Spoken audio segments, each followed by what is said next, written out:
Wherever you are going to cut your stem, that is where it's going to branch from in the future. So I think that here will be plenty tall enough for any arrangement that I'm planning to do.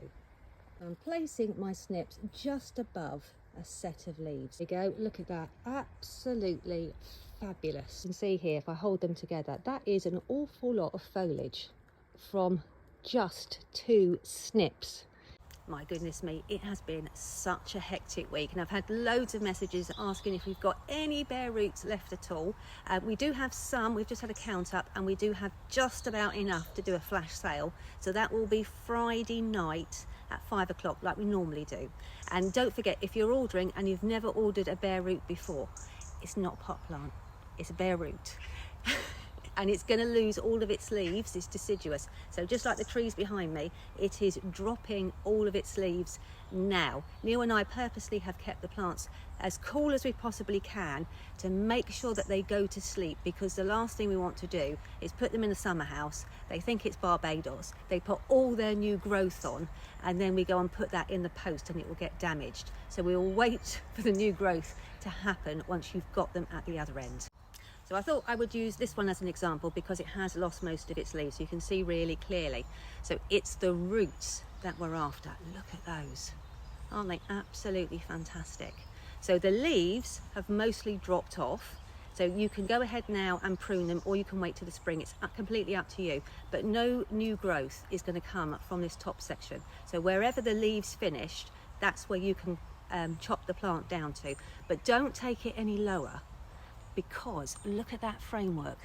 So this breeder has spent the last couple of years putting in place this wonderful framework. So when you plant it, rather than just get 1 or 2 shoots from the base, you're going to get shoots all the way from all of these stems, and you're going to end up with a lovely bushy plant this spring, and you will have berries next summer. So let me show you this. So your structure, your framework that you've got for your new baby plants, we will leave that in place. And can you see here? Now this is where I cut my stems for that lovely bouquet in August. So only in August, look at all this new growth. And you can see that I have got berries atop the new growth. So it's a new growth that's going to produce your berries for you. So I've just got 3 stems of the Hypericum berries. Look at those, aren't they incredible? So this is just basically an autumn jump start, but for shrubs. You rehydrate them just like the ranunculus, put them in a pot of compost, and then next spring they will shoot into life.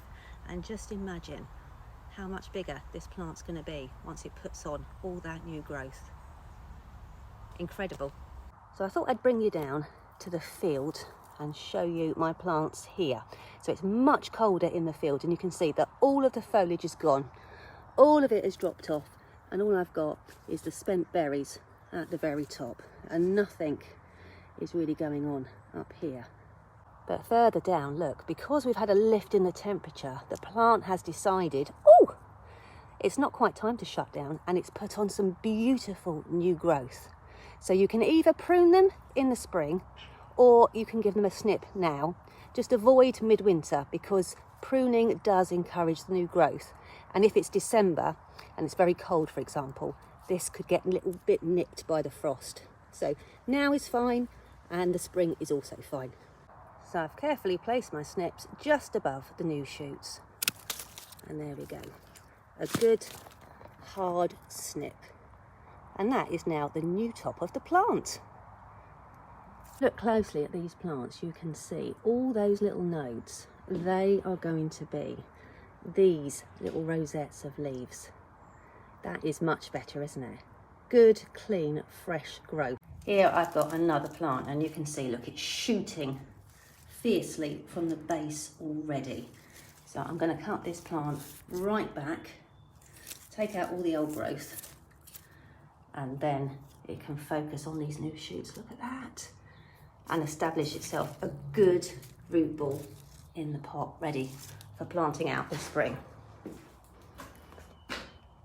And don't worry at all about covering up the new shoots with the compost. That'll be fine. As soon as they're ready, they'll just push their way back through the soil surface. It's better that they're under the compost and supported.